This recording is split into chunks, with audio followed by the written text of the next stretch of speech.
So who gets that we're in for a treat this morning? Oh.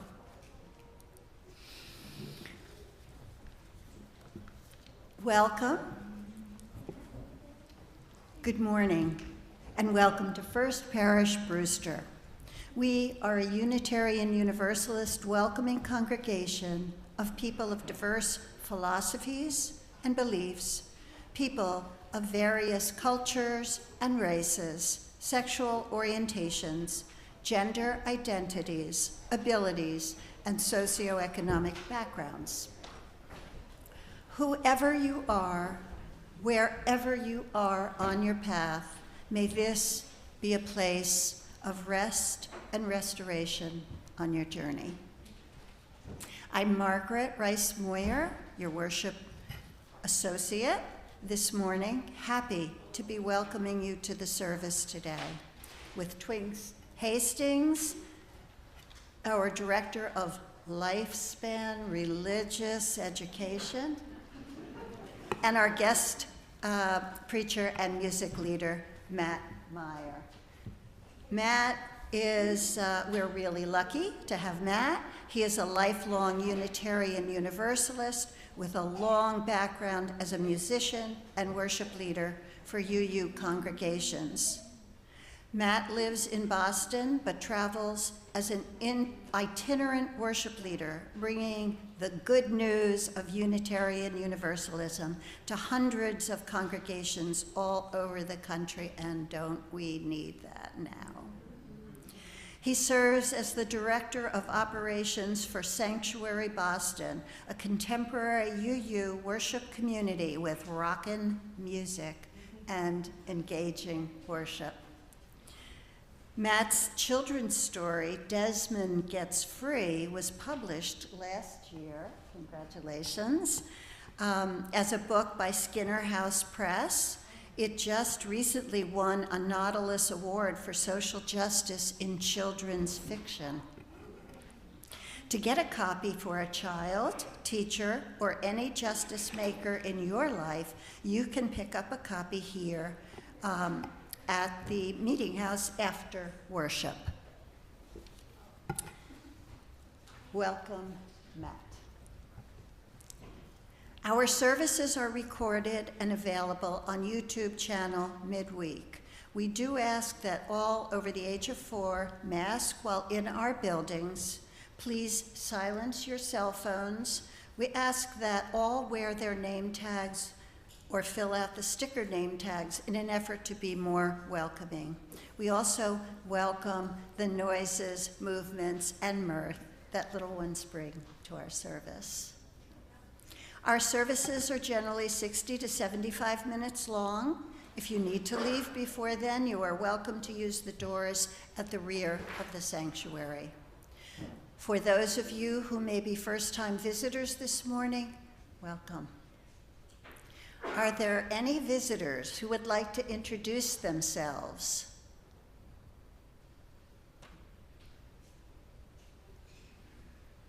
Okay. Welcome on this morning, which we make sacred by our presence together. A big welcome to people streaming. We are glad you're here. A big welcome to people. I don't think there's anybody outside today. In community news announcements, our HEED Fund has received 17 requests this calendar year.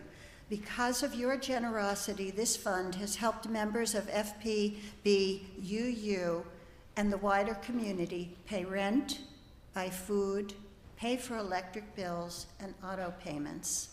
As we head into the holiday season, Reverend Jessica anticipates many more requests for assistance. In order for us to say yes to these requests, we are in need of donations to the fund. Please mail or drop off your check to the office with HEED Fund in the subject line. Thank you for your generosity, which helps keep people in their homes, fed, and able to take care of their families. And before we move into our service, we have a number of additional announcements. Today, coffee hour will be inside in the parish room for the first time in a long time. Masks will be encouraged when not eating or drinking, but not required during indoor coffee hour. People who wish to remain masked but would like to visit with others after the service have the option to remain here in the sanctuary, and people here will remain masked. So that is an option. And we are getting closer and closer to something that we're all aware of.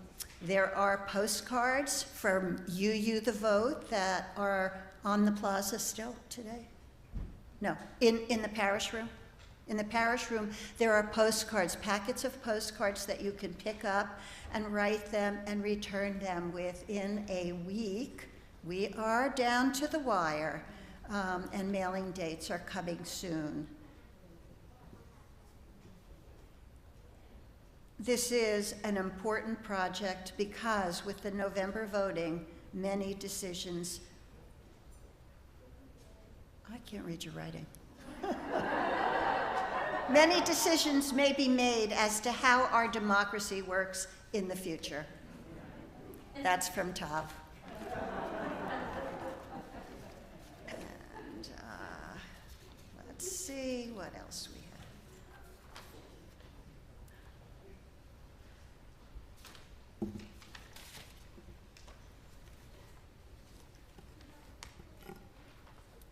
Next Sunday, you are invited to join us for our annual Blessing of the Animals. All well-behaved, leashed animals are welcome, and all well-behaved but unleashed people are welcome as well at 10 a.m. And please join us after the service in the parish room for coffee this morning. Welcome to our service today. It is so good to be together.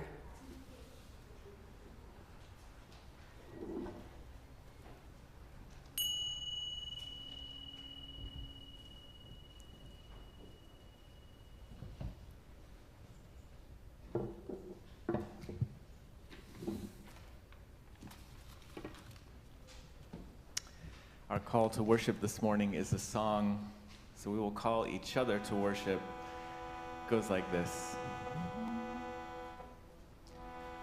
Call down a blessing, call down a blessing, call down a blessing, call down. Call down a blessing, call down a blessing, call down a blessing, call down. Let's try that together. Call down a blessing, call down a blessing, call down a blessing, call down. Call down a blessing, call down a blessing, call down a blessing, call down. Beauty above us, beauty before us, beauty within us and beauty between us. So call down a blessing, call down a blessing, call down a blessing, call down. Call down a blessing, call down a blessing, call down a blessing, call down. Love above us, love before us, love within us and love between us. So call down a blessing, call down a blessing, call down blessing, call down.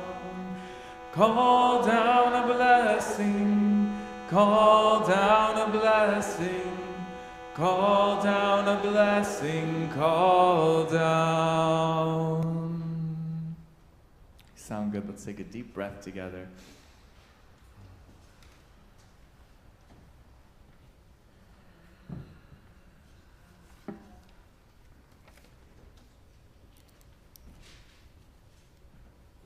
These words by Adrienne Rich. My heart is moved by all I cannot save. So much has been destroyed, I have to cast my lot with those who age after age perversely and with no extraordinary power reconstitute the world.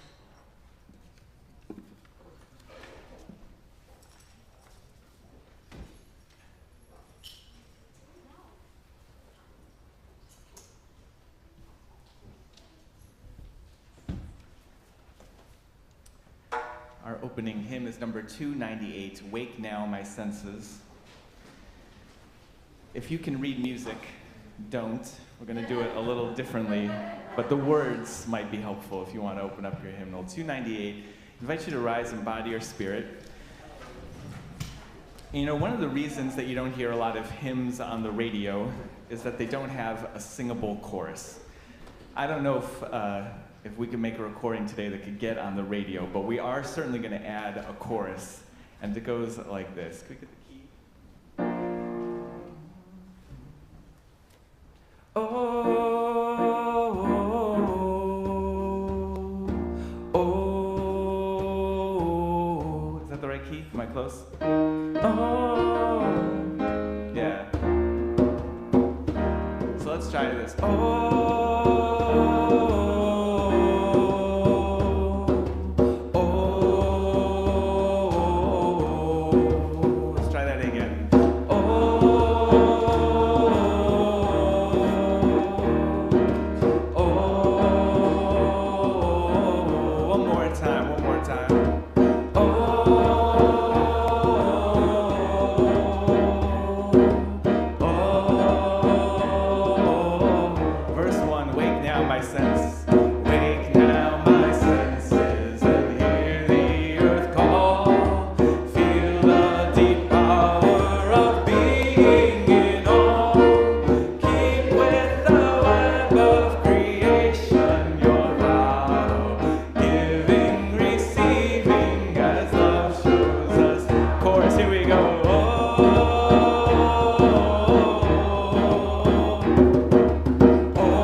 sound good.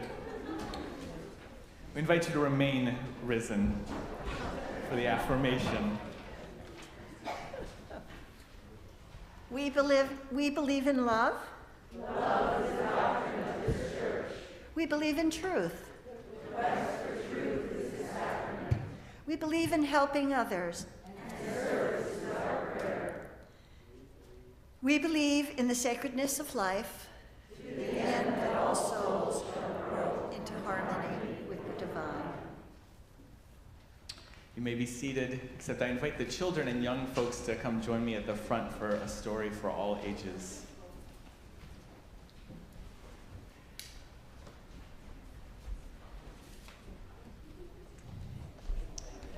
Today's service is about asking the question, how will we take care of each other? And imagining new answers to that than the ones that we've had so far. Imagining that there are better ways to answer that question more deeply and to take care of a wider and wider circle of folks. Should I be down there so you all can see me? Is that how we normally do this? Yeah, okay. So the story that I would love to share with you all today is a story called Desmond Gets Free, which I think is about that. Now, Desmond the mouse lived in the most beautiful meadow in all of the land. Every morning, Desmond would wake with the sunrise and spend the whole day long playing in that meadow. And every night, Desmond would go to sleep right in the middle of the meadow under the beautiful starry sky above. One night, though, Desmond woke to find that it was still dark out. So he tried to roll over, get more comfortable, and go back to sleep, but something wasn't right. He could hardly move, and his tail was throbbing with pain. Reaching behind him, he felt that there was some sort of huge boulder seemed to have fallen just on his tail in the middle of the meadow. He tried pushing on this boulder with all of his strength to push it away. When that didn't work, he tried tugging on his tail with all of his strength to get loose.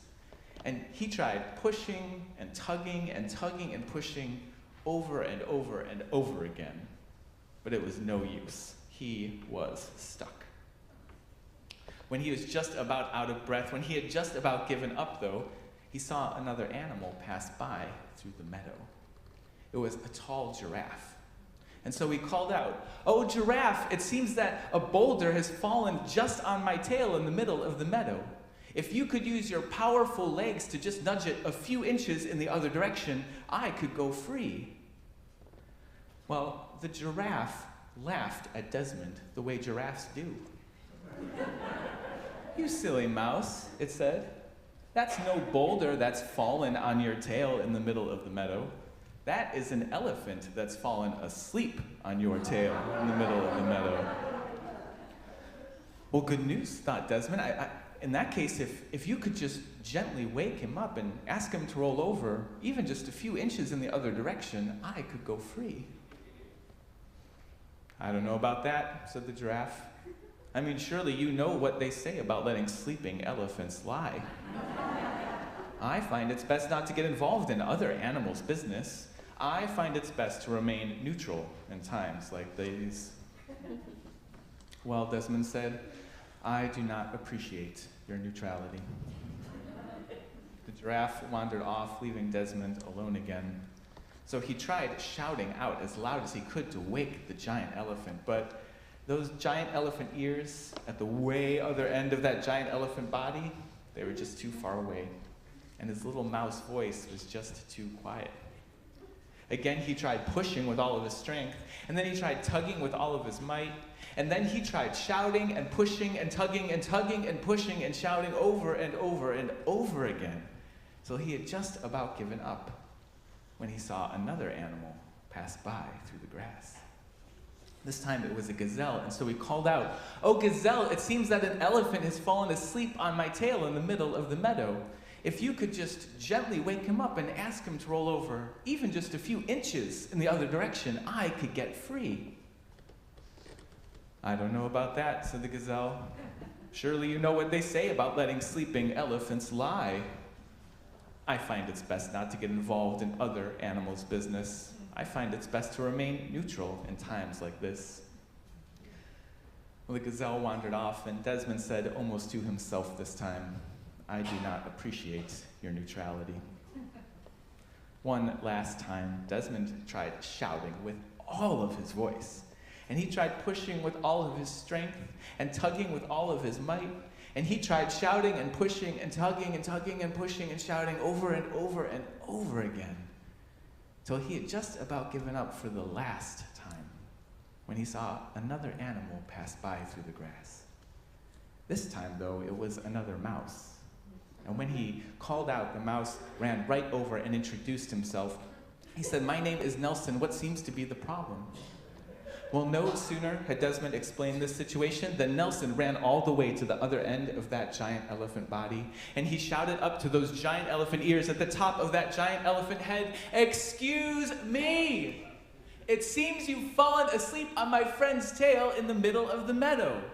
If you could roll over just a few inches in the other direction, he could go free." Well, the elephant heard Nelson's little mouse voice way on down on the ground. But those big elephant ears on top of that big elephant head were just a bit too far away. And Nelson's little mouse voice was just a bit too quiet. And to be honest, the elephant was just a bit too comfortable. He didn't budge. So Nelson thought for a moment before he ran back to Desmond, and he said, I think I might have an idea. Don't move."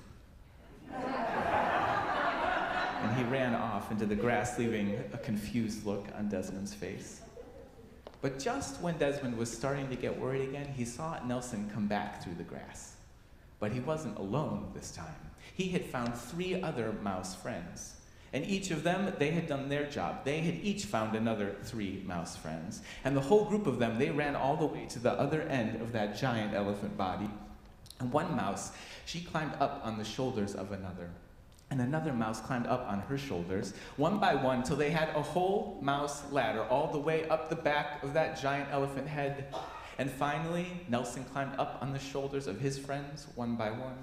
And at last he stood right at the opening of that giant elephant ear. And he shouted with all of his voice, "Excuse me! It seems you've fallen asleep on my friend's tail in the middle of the meadow. Roll over just a few inches so he can go free."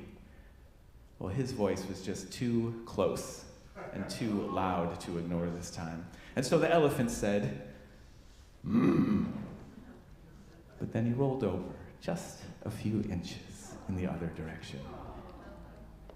Nelson and his friends climbed back down to the ground, and they met up with Desmond, who was free at last, and the whole group of them spent the rest of that day playing together in the meadow.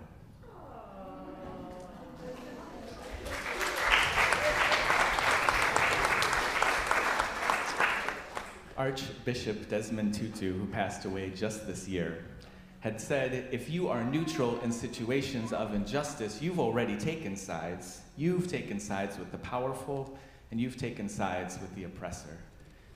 He said, if an elephant is standing on the tail of a mouse, the mouse will never appreciate your neutrality.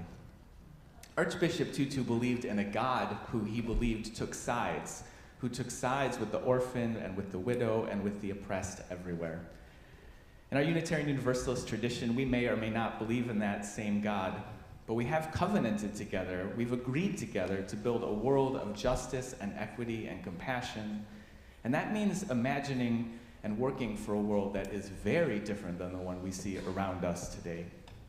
And so that means that we come together in communities like this to work together, to do together what we couldn't do alone, and to take sides together for justice, to take sides for equity and compassion. And it means that we come together in congregations like this one to side with love. Thank you for helping me with the story. May it be so, and may we make it so.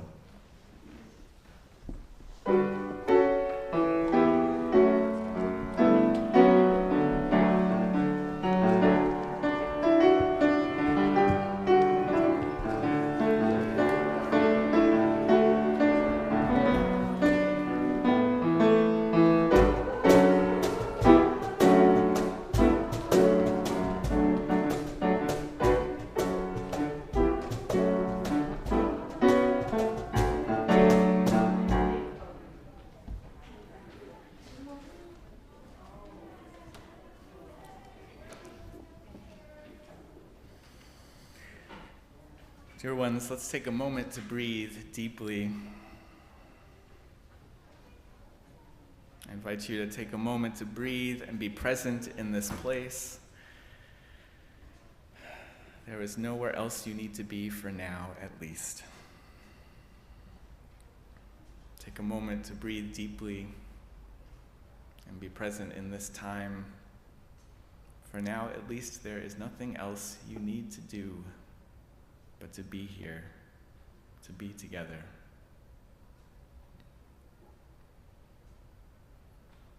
Spirit of love that is within us and between us, be with us this morning as we are with each other.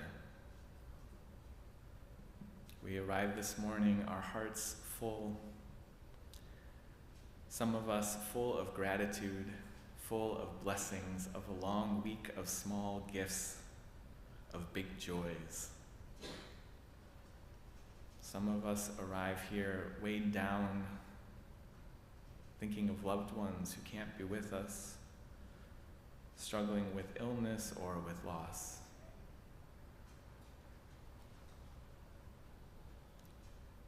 Some of us are excited for the week ahead, and some of us are just trying to get through the day.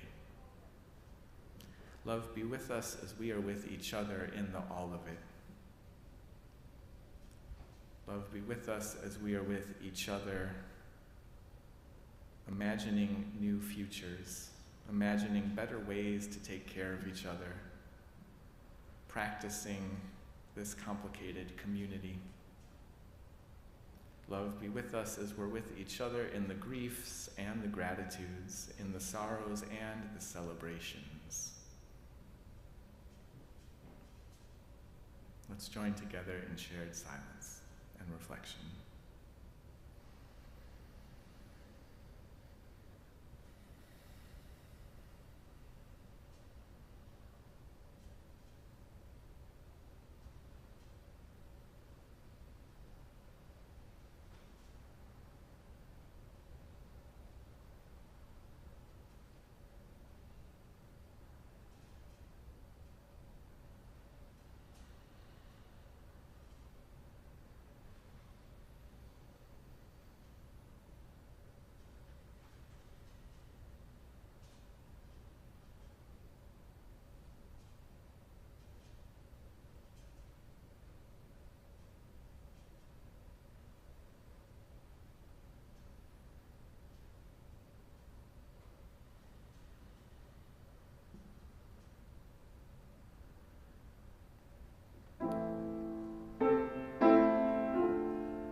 History's Road by Reverend Marjorie Bowens-Wheatley and Reverend Clyde Grubbs.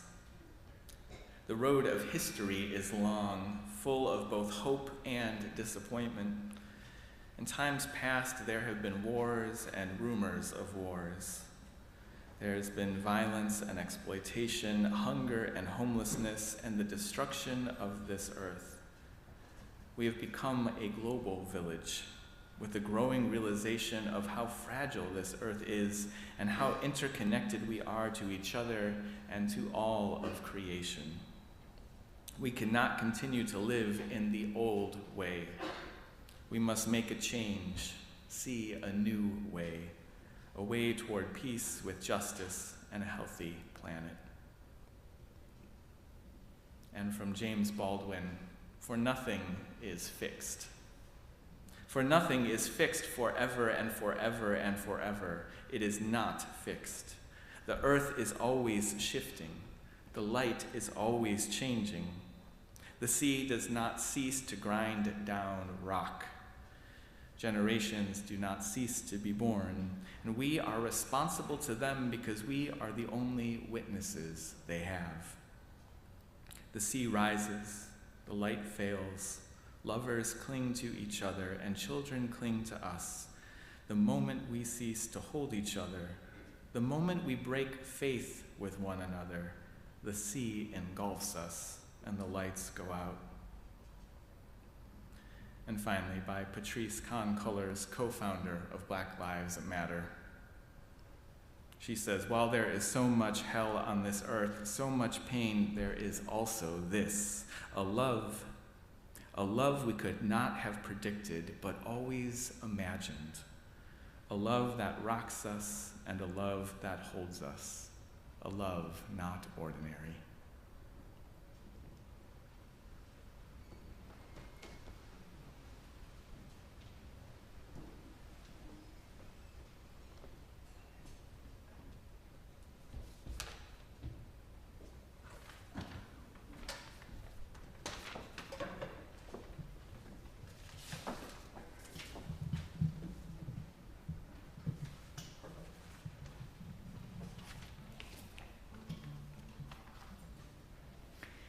Each week, we have the practice of splitting our offertory plate. Half of what is collected goes to the work of First Parish Brewster, and the other half goes to a worthy organization nominated by this congregation.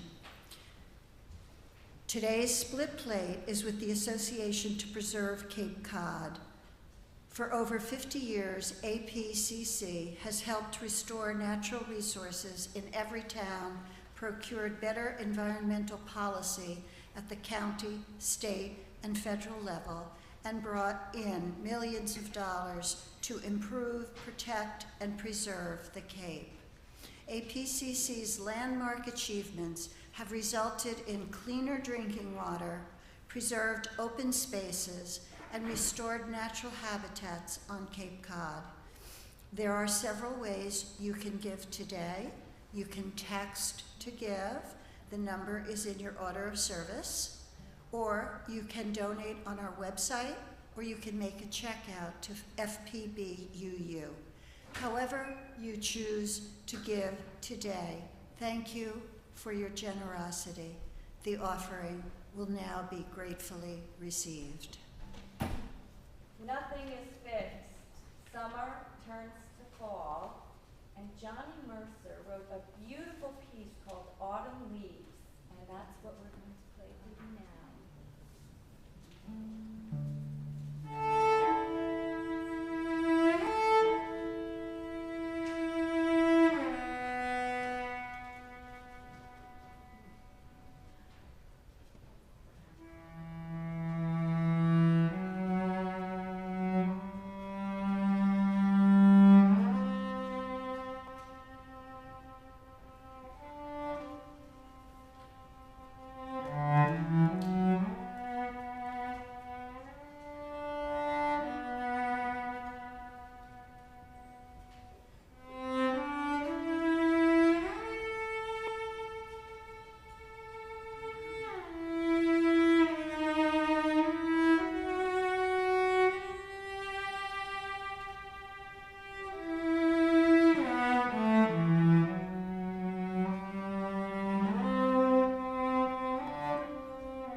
Our next song, such a joy to play with you, Lisa. Oh my gosh. Can you go on the road with me? I wouldn't do that to you. Our next song is 3 songs. We're going to try them all at the same time. The first one that you might be familiar with goes like this. Swing low, sweet chariot, coming for to carry me home. Swing low, sweet chariot, coming for to carry me home. The second one goes like this. So when the saints go marching in, oh, when the saints go marching in, how I want to be in that number when the saints go marching in. The third one was newer to me, at least. It goes like this. I'm gonna sing, sing, sing. I'm gonna dance, dance, dance. I'm gonna sing, I'm gonna dance. Hallelujah. When those gates are open wide, I'll be standing by your side. I'm gonna sing, I'm gonna dance. Hallelujah. Let's try that. I'm gonna sing, sing, sing. I'm gonna dance, dance, dance. I'm gonna sing, I'm gonna dance. Hallelujah. When those gates are open wide, I'll be standing by your side. I'm gonna sing, I'm gonna dance. Hallelujah. Great, so we're gonna start with that one, then we'll add Swing Low, then we'll add When the Saints. Once they're all in, you can just pick whichever one you like best and stick with it. Or you can go back and forth between them, or if you know another song that works well with these, you just throw it right on in, okay? I invite you to rise in body or spirit. And for all of our music today, I should say, we invite you to do it in whatever way works for you. So if the words elude you and you just want to hum along, that's okay, that's just as good. If you prefer, and what you need this morning is to be silent and sit down and just soak in the sound, that's just as good too. And if you want to rock out like you're alone in the car with the radio, this is your time to do it. And all of these songs, I think, speak to our theme this morning of looking back at our history and imagining new futures together. These songs all come out of an African-American music tradition, a tradition of resilience, a tradition of facing the most incredibly difficult of circumstances, the most violence, the most oppression, and still imagining a better future to come, still imagining a life, a better world, maybe in the next life, or maybe something we can build in this world if we work together. So let's imagine that better possibility for our future as we sing. Here we go, I'm gonna sing. I'm gonna sing, sing, sing. I'm gonna dance, dance, dance. I'm gonna sing, I'm gonna dance. Hallelujah. When those gates are open wide, I'll be standing by your side. I'm gonna sing, I'm gonna dance. Hallelujah. Let's do that one again. I'm gonna sing, sing, sing. I'm gonna dance, dance, dance. I'm gonna sing, I'm gonna dance. Hallelujah. When those gates are open wide, I'll be standing by your side. I'm gonna sing, I'm gonna dance. Now some of you join me on Swing Low, sweet chariot, coming for to carry me home. Swing low, sweet chariot, coming for to carry. Now any of the 3, here we go. Oh, when the saints go marching in, when the saints go marching in, how I want to be in that number. Oh, when the saints go marching. A little bit louder. I'm gonna sing, sing, sing. I'm gonna dance, dance, dance. I'm gonna sing, I'm gonna dance. Hallelujah. When those gates are open wide, I'll be standing by your side. I'm gonna sing, here we go. I'm gonna sing, sing, sing. I'm gonna dance, dance, dance. I'm gonna sing, I'm gonna dance. Hallelujah. When those gates are open wide, I'll be standing by your side. I'm gonna sing, I'm gonna dance. Hallelujah. Again, I'm gonna sing, sing, sing. I'm gonna dance, dance, dance. I'm gonna sing, I'm gonna dance. Hallelujah.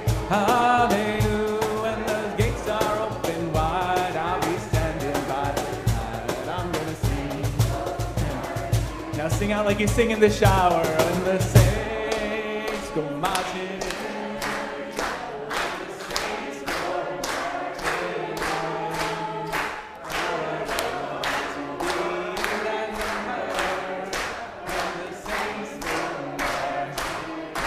more time. I'm gonna saints go marching in. Oh, when the saints go marching in. How I want to be in that number when the saints go marching. Last time, I'm gonna sing, sing, sing. I'm gonna dance, dance, dance. I'm gonna sing, I'm gonna dance. Hallelujah, when the gates are open wide, I'll be standing by your side. I'm gonna sing, I'm gonna dance, hallelujah. Yes. Let's take a deep breath, and you may be seated as you exhale.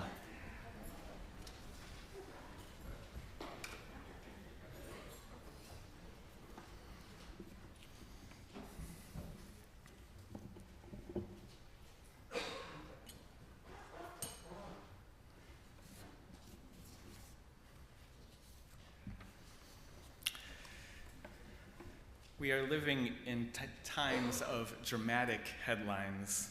Every day, the news seems unpredictable, filled with stories of war and climate change, of devastation in Florida, of unclean drinking water in some of our state's capitals.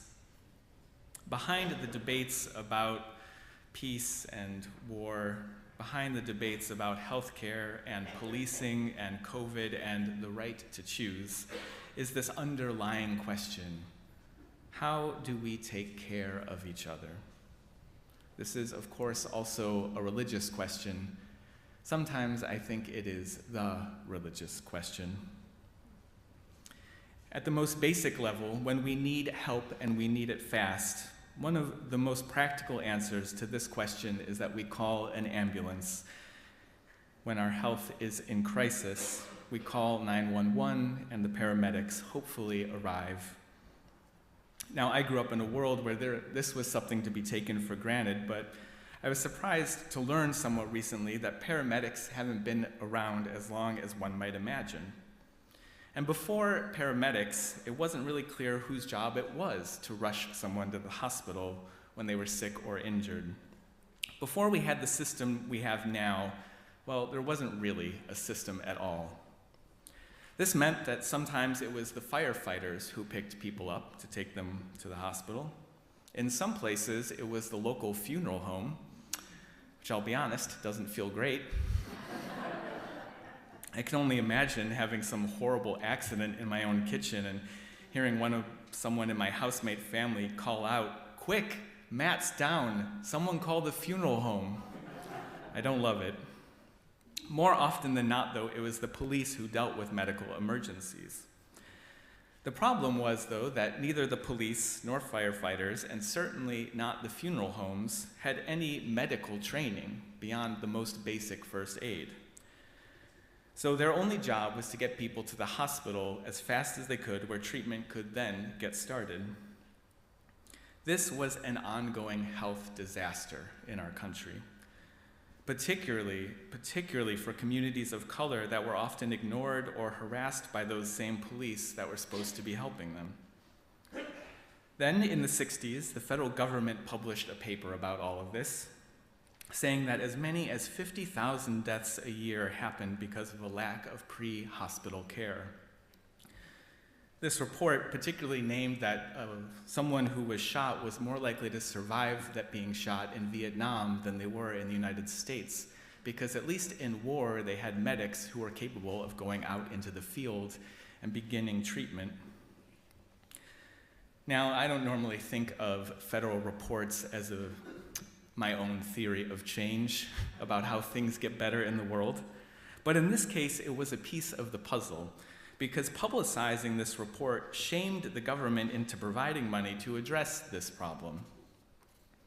And when this new funding became available, there was a sort of Avengers-style gathering in Pittsburgh, a gathering of badass activists that came together to address the situation. A community organizer named Phil Halen ran a civil rights organization in Pittsburgh that was focused on healthcare. He was connected with a jobs training program called Freedom House, run by African Americans who had been delivering healthy food to their neighborhoods. Then Phil met with a local doctor who had a particular interest in emergency health care. Together, they formed this team called the Freedom House Medics. It was the first emergency medical service in the country to be staffed by people with actual jobs training. The doctor trained these neighborhood leaders, almost all of them African American men, in emergency medicine. Those men had been delivering groceries. They knew the paths, the streets, and the neighborhoods that they were serving in, and they began providing these emergency services. They contracted with the city of Pittsburgh as the first civilian paramedics, and in their first year, they saved 200 lives. The model of the Freedom House Medics was replicated then across the country, saving countless lives since then, and perhaps even more so, changing our very understanding of healthcare. Together, this new team created, first of all, a new kind of job, and then a new jobs training program for folks in their neighborhoods that needed the work, and they created a whole new branch of medicine. But because all of the first paramedics, or nearly all of them, were African American men, the police fought them every step of the way. The police regularly tried to keep the paramedics from providing medical care, feeling that that was their turf. In some cases, they left injured people on the side of the road, blocking access to the paramedics. In spite of this police harassment, though, Pittsburgh had defunded the police, at least in this specific way. And the city of Pittsburgh, and then nearly every city in our country, took away a significant part of their jobs and gave it to more qualified people. Pittsburgh and every city since then has been a safer place ever since. Someday, I believe, mediators and counselors and social workers and mental health professionals and community organizers will have taken all of those roles away from the police as well. And when that time comes, if there are any police left, it will be a much safer job for those that do it. And when that time comes, going back to the way it is now will seem as absurd as asking the police to take over from the paramedics again. The story of the Freedom House Medics is an elegant answer to this most central question of our lives. How do we take care of each other? It tells us that, first of all, collective problems require collective solutions. And that means that every one of us has a role to play. In this case, I love that the puzzle came together first with the government bureaucrats, bless them, who approved the funding and wrote the reports. And then it was the Freedom House team delivering groceries, serving their neighbors. And then it was the doctor with technical expertise. And then the community organizer who brought them all together to do together what none of them could have done alone. Everyone had a role to play, and everyone's role was made more meaningful by doing it in collaboration with others. All for one, and one for all. There's another similar story I want to share with you. In the early days of our United States, nobody saw it as the job of the government to fund firefighters. The first volunteer firefighting brigades that formed to meet this important need were in some ways like a private insurance company. If you paid them, they would put out fires at your house. But if you didn't pay them, they would watch it burn. In some cases, the brigades worked more like a mix, though, of violent street gangs and old fraternal orders. They began to form around bonds of race and class, and they fought each other for territory. A book called How the Irish Became White describes the situation this way. With firefighting as a pretext, the private brigades fought continuously over control of the territory. They extorted money from homeowners who had good reason to anticipate a fire if they failed to pay. Arson was high on their list of weapons. One of their favorite tactics, and I love this, was to set a fire near the territory of a rival company and then lie hiding in wait for them to get there and then attack them when they showed up. A report in 1853 said, quote, "There is scarcely a single case of riot brought before the courts which has not its origin in the firefighting companies." Let's back up a moment and just take a moment to imagine this. Imagine looking out your window on one Sunday afternoon and seeing that your neighbor's house is on fire. And one gang of firefighters, the ones that started the fire, are in front of the house fighting another firefighting company, beating each other senseless while the home burns to the ground. And your first thought is, not again.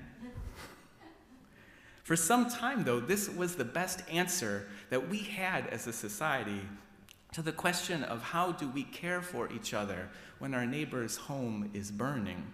It was the best we could do at the time. But at some point, someone imagined a better way. This was the violence of the time, though, of the privatized fire brigades before the government took over. And you'll notice similarly that in all of the polarized political debates over government regulation we see these days, no one, for some reason, ever suggests that we go back to the way it was, that we re-privatize firefighters back to the racialized mob violence of the past. Now, it's easy to laugh at the naivete of our forefathers, and I say the gendered language there specifically. Someday, our descendants, though, will tell the story of a time when wildfires ran rampant over our communities. And as it happened, the privatized fossil fuel companies who caused the fires also went unregulated. And at the time, they will tell the story of how the political leaders shrugged their shoulders and said how much they wished there was something to be done about such unspeakable violence. Perhaps our descendants, though, will also be able to tell a story of how eventually the people came together to address the emergencies that faced them, how the people eventually learned to put out the fires and put an end to the economies of violence that created them. Dear ones, let's remember this history and imagine new futures as we ask ourselves, how will we take care of each other? What do firefighters, though, and paramedics have to do with our purpose here on Sunday morning? At the time of the firefighting gangs, there was perhaps a similar divide opening up in the religious sphere. At a time when mainstream Christianity had declared a false binary between the saved and the damned, between those bound for heaven and those destined for hell, our Universalist ancestors responded with the heretical belief that nobody was unredeemable, that nobody was getting left behind, wounded on the side of the road. They said that no one was saved until we were all saved, every one of us together, all for one and one for all. Later on, humanism converged with our Universalist tradition, and we ended up with an even higher standard, one that said we shouldn't wait for the next life for salvation, but that we can work to save each other here in this life, in this world. That we shouldn't wait till we get to the hospital or the funeral home to begin treatment. We can start taking care of each other right away. We can start taking care of each other today in this world. The ongoing health disaster of a global pandemic is a question of how we will take care of each other. The right to have a child or not have a child is a question of how we will take care of each other. Wildfires and flooding and hurricanes that devastate our cities and neighborhoods, they are the result of an increasing climate chaos, and they are certainly a question of how we will take care of each other today as well as future generations to come. So let's remember our history. Let's remember the stories of those who came together to do together what they could not do alone. those who came together to imagine a new path forward, those who came together to imagine a way of widening the circle of care so that nobody was left behind. Let's remember our history and imagine new futures together. There are better answers to this question than we see in the headlines today. I believe that the trajectory of humankind is a painfully slow process to stop fighting each other while our neighbors' homes are on fire, and instead to learn to put out the fires that are plaguing our people. We opened our service with the words of Adrienne Rich as we lit our chalice. She said, "My heart is moved by all I cannot save. I have to cast my lot with those who, with no extraordinary power, reconstitute the world." I appreciate that Rich begins by acknowledging the limits of individualism, all that I cannot save. But, she says, by casting our lot with others, nothing less than the world is reconstituted. All for one and one for all. There was a time when a health emergency meant calling the police and praying for unlikely help from unqualified people before we imagined new ways of taking care of each other. There was a time when fighting house fires was only for those who could afford privatized insurance in shady deals with racist gangs, before we imagined that safety for one was safety for all. A more universalist world means remembering this history and imagining better answers to the question of how we will take care of each other. It means finding collective solutions to collective problems. It means that everyone has a role to play, and everyone's role is more meaningful in collaboration with others. Dear ones, let's remember our history as we answer this question better than our ancestors, as we imagine new possibilities for our descendants, all for one and one for all.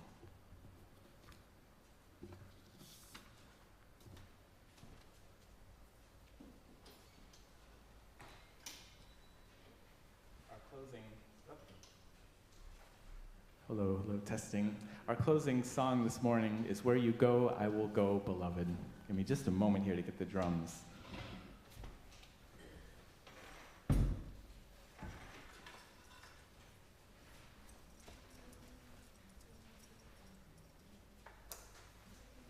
It goes like this. Where you go, I will go, beloved. Where you go, I will go. Where you go, I will go, beloved. Where you go, I will go. Let's try that. Where you go, I will go, beloved. Where you go, I will go. Again. Where you go, I will go, beloved. Where you go, Next part goes like this. For your people are my people. Your people are mine. Your people are my people. You're divine, my divine. Let's try that. For your people are my people. Your people are mine.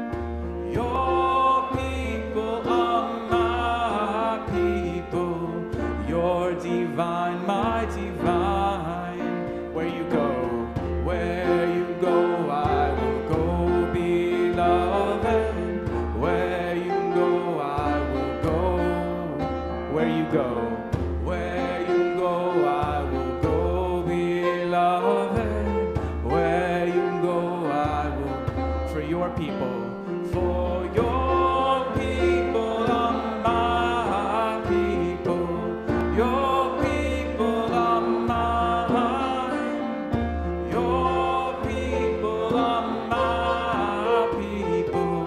You're divine, my divine.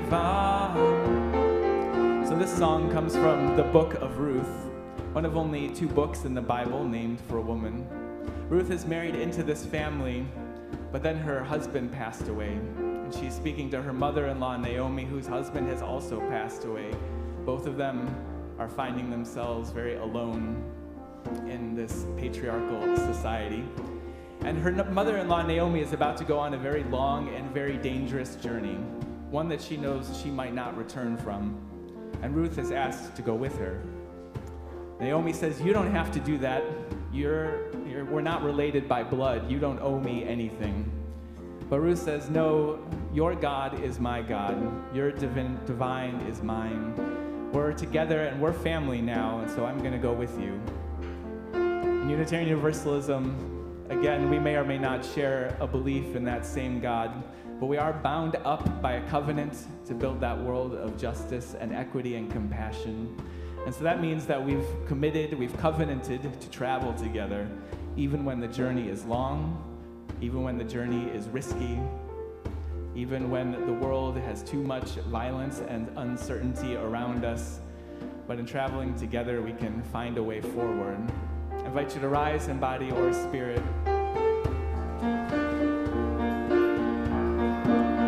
Where you go, I will go, beloved. Where you go, I will go. Where you go, I will go, beloved. Where you go, I will go.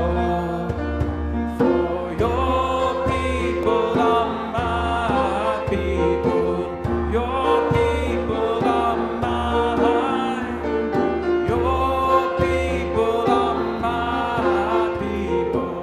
You're divine, my divine. Where you go, I will go, beloved.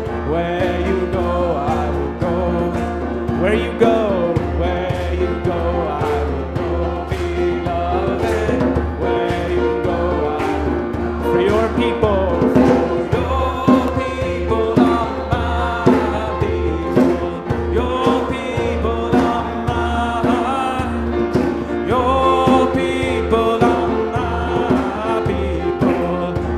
Divine, my divine. A little faster, here we go. Where you go, I will go, beloved.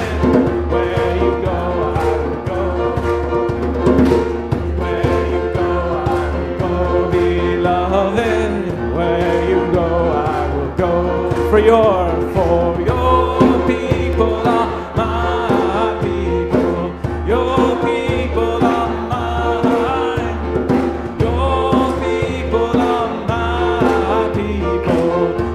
divine, my divine. Here we go.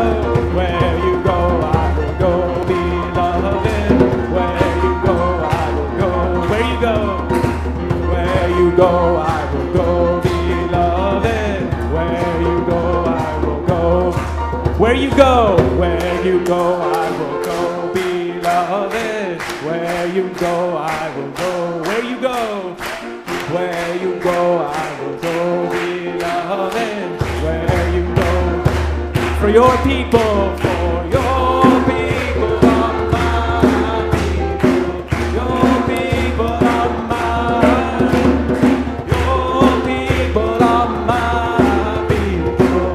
Your divine, my divine. For your people are my people. Your people are mine. Your people are my people. You're divine, my divine. Where you go, I will go, beloved. Where you go, we'll go. Last time. Where you go, I will go, beloved. Where you go, I will go.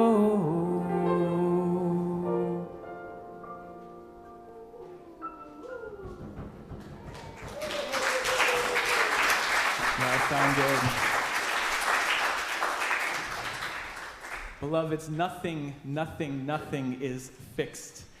The world that we found today is not the world as it was yesterday, and tomorrow will not be as it was today. So let's remember our history, and let's imagine new futures together. Futures of justice and equity and compassion. Let us move towards that, journeying together on the way, whether the road is long, even if it's risky. Go in peace and go in love, and go and be blessed as you are each a blessing to others. Amen.